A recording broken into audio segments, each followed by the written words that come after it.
Monsieur le Président. Mes chers collègues, et en complément justement de ce qui vient d'être dit, et en contraste avec l'autosatisfaction qui se dégage de ce rapport, je voudrais vous faire part de la lecture que peuvent en faire les habitants de notre métropole non desservis par le tram sur le point particulier de la transition des mobilités. Pour cela, je m'appuierai sur la desserte que je connais le mieux, celle de la ville de Gradignan.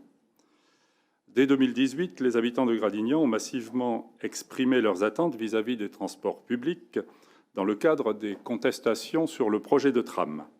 Il s'agissait de favoriser le report modal sur les transports publics, non seulement pour les habitants de la ville, mais aussi pour ceux qui la traversent quotidiennement. Il s'agissait également de réduire la congestion automobile et de réduire le coût de la mobilité pour les ménages les plus modestes en particulier. Ces attentes ne sont pas satisfaites puisqu'à ce jour, 4 ans plus tard, rien n'a encore changé.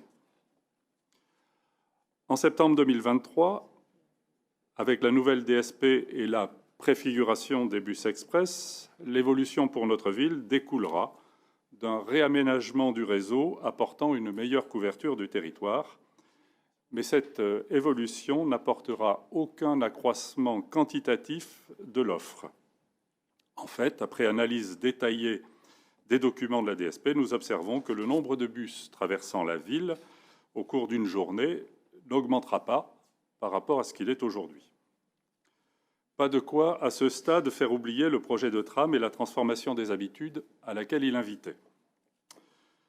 Ensuite, aucun changement n'est prévu avant septembre 2027, soit dans 5 ans vu d'aujourd'hui.